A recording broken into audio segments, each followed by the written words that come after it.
Hello, my name is Dmitry.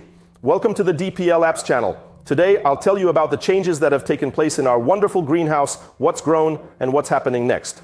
So let's get started. I'd like to introduce you to Nina Sergeyevna. She's my manager in charge of household matters and other affairs. She basically oversees and manages everything that happens here in the greenhouse. So that's how it is. Before we begin, let me tell you what's changed. As you can see, we've divided the greenhouse into 3 different climate zones. Up here we have the box section, and here are the cucumbers. That's what Nina Sergeyevna is in charge of. Here we have fresh red peppers, vibrant sweet bell peppers. And eggplants and various greens. Over in that particular section, we'll show you later, or actually let's show you now. In this specific section, we have fresh tomatoes. Here are the tomatoes, here are some more fresh, ripe tomatoes and potatoes in bags. We decided to plant them to see exactly how it goes. Nina, as I understand it, they're only 2 months old, right? Yes, they're 2 months old. We planted them in February, and in just 2 months, we've probably pruned them 3 or 4 times already, because they grow so vigorously. Both the tomatoes and the greens grow very quickly, and they keep flowering endlessly, growing like trees. So what else did I actually just really want to say, we decided to try making full spectrum lamps, that's it. I bought the LED matrices on AliExpress. Here we have an aluminum profile running through. We made it like a water block. You can see here it's connected with tubes and heat carriers circulate through it. It's part of the heating system. The temperature on the surface of this aluminum profile doesn't exceed 50 degrees Celsius. And in this particular mode, I truly think the LEDs will last a very, very long time indeed. And as Nina always says, she genuinely likes these new lamps much, much more than the older phyto lamps, and their overall price is significantly lower. Well, we'll see. Perhaps we'll eventually switch to them everywhere. Here, these are just regular ones, And over here, I just had some regular Chinese full-spectrum LEDs lying around, but these are for lighting, for floodlights. We'll check those out too. It doesn't seem like there's much difference between these and those, right? If not even better, look at which bush is the biggest. This one here, under these lamps, is growing great. So, as you can clearly see, here we indeed have a cable irrigation system. Tell us what we really did with the soil and why we actually made a bit of a mistake last time. What did we do with the soil? Last time we brought in some kind of contamination which multiplied in unbelievable amounts, so this time we steamed all the soil. We steamed it at a temperature of about 150 degrees probably. Naturally, we carefully added all the essential supplements specifically required for healthy tomatoes in precisely the right proportions, plus a generous amount of vermiculite. As far as I understand, we also had to add citric acid to balance the pH level. Yes. For some particular reason, our pH level significantly increased, so we absolutely had to lower it with the strong acid, but then I'd say it's most likely because some bacteria are still consuming something in it. When the soil... And pH is very important for plants, so sometimes you have to measure it. We steamed it, bought a 20 kilowatt electrode steam generator. We struggled with it here, but now it seems to be working well. Yes, it could have... Very good, all the fungus is gone. So we practically have no late blight. And what else don't we have? No whitefly. Most importantly, we don't have whitefly. Yeah, whitefly is such a nasty pest. On the advice of those clever folks, we treated everything here with sulfur bombs. Everything that could rust, rusted, except for the stainless steel. Tobacco bombs don't work at all. Honestly, you might as well not even buy them. The best thing is to steam everything. You absolutely have to wear changeable shoes, so you don't bring in dirt. Wearing shoe covers is very important. So what else did we install? Since we divided the area into zones, we installed air heaters. We have these little volcano heaters here. We use them to heat the air further. A little closer to summer, we'll raise the water spraying system higher. We'll divide it into zones so the pressure will be higher. But that's in case the greenhouse overheats. So it will cool down and maintain humidity. Because in summer, the humidity will be quite low. So what else do we have? Let's show over here. We can show a bunch of our various notes here of different types. Nina, what kind of tomatoes are these? Are these the balcony type? These are our balcony cherry tomatoes. A small pot like this is enough for them. They're kind of like indoor plants. And as you can see, there are already a bunch of tomatoes on them. They basically don't take up virtually any space at all. And these very cool little delicious cherry tomatoes actually grow on them quite well. And over there, growing Carolina Reaper. I hope it grows. Last time, but there weren't many fruits. It's one of the hottest peppers. And then seedlings, flowers. Yeah, those are flowers. Later, they'll go outside for landscape design. So here, for all things, a monument. Dangerous tomatoes. If something truly dies here or something doesn't properly take root there, I will be very concerned. Now let's move on to the cucumbers. With the cucumbers, they're a bit behind, but they've been growing here for a while, and the yield is really good. As far as I understand, they're just a little short on magnesium. Just a little. Yeah, they're lacking a bit of magnesium. Maybe they're missing something else too, so we'll add some 20-20-20 or 18-18-18 fertilizer, some kind of NPK formula, to make sure they have everything they need. We'll definitely do a foliar treatment.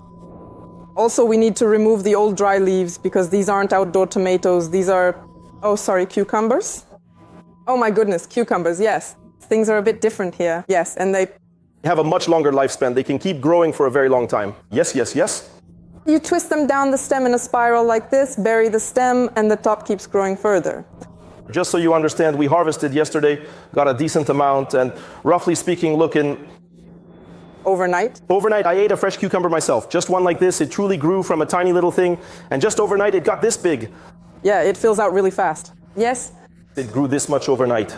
In a day, we probably harvest at least 2 kilos. Well, that's just enough for our own use for now. Yes. More than enough. The bell peppers are just doing great. There are already fruits. You can take a look. See that bush over there? It's already filling out. Further, further, further. There are already peppers there. These are all red bell peppers. Last year we planted black and yellow ones too, but we liked the classic red pepper the most. That's why this year we only planted those. As many people say, why bother? It's too expensive. But actually, the maintenance costs are high because everything is heated with a heat pump. And with the current situation, like yesterday, even if the sun is shining a bit, you actually have to cool the greenhouse. Even when it's +6 outside, you already have to cool it, not heat it. And most importantly, where else in winter can you find truly fresh vegetables of decent quality, right? So you can just pick a cucumber and eat it. But the eggplants, even now, there are some forming and we've already eaten them. Yes, we've already picked them. This is already the second batch coming in. In short, we carefully planted new potatoes in bags with other potatoes, and now we eagerly want to see them dusting the vibrant gardens after the busy bumblebees. But So we also have some greenery growing here too. But we personally plant fresh pepper, crisp arugula, and fragrant basil ourselves. So what do you truly think of this endeavor? Onions and fresh sorrel. I have finished eating. Cilantro, parsley. Here, we continuously rotate everything all the time, and consequently, everything grows very quickly and rapidly. Need for? How much quickly? Yes, look, the onions, they're already falling over. If you don't pick them, they'll reduce. For us, sometimes we need a lot, sometimes a little, so it's tricky. We'll adjust things gradually and figure it out. In the greenhouse, you can actually make things denser or do something like planting potatoes in bags, so you can redistribute everything somehow. Now let's go and show you the box section. So ladies and gentlemen, right here we've set aside a separate section for melons and gourds. Here there should be low humidity and high temperature. We installed an additional heater and cooler because this is on running water. So what grew here? We have a little bit here. Sometimes we overheated, sometimes we overcooled, so don't mind that the leaves look battered, but everything is growing. I recommend it. Look at the watermelon that grew. How long did it take? We planted it in January. Yes, in January. We planted it in January. Not in the middle of January? Before mid-January. This is the watermelon we've grown. It's a variety, I don't know which. Russian standard? Yeah, and what about this one? What variety is it? This is Shaga Baby. So Shaga Baby, you can eat it. This one is some kind of Israeli variety. But this one is still green. It's still too early to eat. Way too early. They already smell so good. The big one, right here, right in front of you. That one's big already. It'll be ready soon. Come over here if you would. That's where the real beauty is. What about Uzbek melons? The vibrant yellow Uzbek melon. These precious seeds were sent to us as a thoughtful gift, straight from Bukhara, from Uzbekistan. Uzbek, yes, and it... See, it's already yellow. It was green for a long time, then it started to get veins, and now it's yellowed. We're just waiting a bit more, and soon we'll be able to eat it. Yes, here are melons. If you dig, there's good fruit set. And... Moreover, they keep setting fruit. It's not like they set fruit once, ripened, and then all died off. No, they keep producing more flowers, male and female, so they'll keep getting pollinated and bees come in here, and the process continues. I don't know how long this will last, but for now, they're still setting fruit. Yes, the main thing for us is to maintain the right temperature. It shouldn't be more than 28 degrees, right? Yes. Somewhere around 30, I think. If it gets to 32 to 35, the flowers will become sterile and won't set fruit anymore, so overheating isn't good either. Well, anyway, we'll learn and soon we'll have everything full of these watermelons because they grow fast. This year, everything went really well for us. The fruit set quickly. Last year, we planted melons and watermelons on the first floor where the humidity was higher, probably around 50 to 60%. And we probably for about 3 or 4 months, nothing set at all.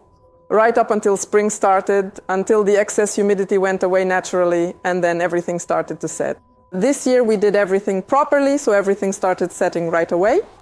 Yeah, great, great. Hey, look, there's another melon here. Yeah. Here's a small one, really tiny. It just set recently. Will it be possible to let it ripen? It will look like a zucchini. Green, no. Some of them actually stay that way. It truly doesn't matter. Those perfectly round little melons over here will remain green, and the ones that are elongated in shape, those will definitely be ours. By the way, they sent us improved seeds, so you can actually plant them here for up to 5 years. You could plant a whole field. Unfortunately, they won't ripen here. Yeah, well, that's just how it is. But I truly think we'll manage just fine. It would be absolutely great to have fresh watermelon and sweet melon in the winter. If you start right away, the entire process takes about 3 months, I think. Yeah. We also have, where did they all go? The parrots. It's their nap time. They're up there. They have their own schedule too. We moved a family of parrots here. Someone gave them to us. They gave us these budgerigars, right? Yeah, I didn't give those to you. They gave them to us and they started breeding. Basically, they multiplied to 7. We gave some away and decided to let the rest loose here. They fly well here. They have a home here and it's always open. Sometimes they just fly in for food. Yeah. They know they can eat here, fly over there, sleep elsewhere. They've basically divided everything up. The greenhouse is convenient for them here. I also want to try keeping some panther or Yemen chameleons here at my home. 1 male and several females. The humidity and temperature here will suit them well, and at the same time they'll eat centipedes. For sure, that's for sure. By the way, you can get biological pest control for centipedes. There are special insects sold specifically for that. They eat those other insects. Possible, you can release them. I don't know how true. And chameleons, that? They don't eat the bumblebees. Yeah, exactly. Well, they shouldn't, supposedly. Right, so there you go. So that's how it is, folks. It seems like everything is working out. There are a few hiccups, but we're learning because what's written is always one thing, but in reality it turns out differently. You could say this is really a kind of science that's not exact. Well, yeah, you know. Most of the people writing about this are basing it not on professional greenhouses, but on their own experience with some kind of film-covered greenhouse. Not on year-round greenhouses, but on the spring-summer period. In winter, all these processes work a bit differently. Well, that's about it for today. What else can I possibly say? Please feel free to ask your questions. Nina Sergeyevna will also gladly answer if anyone is truly interested. Leave all your questions in the comment section below. All the very best, and we will see you again very soon. Please subscribe to the channel. Goodbye for now.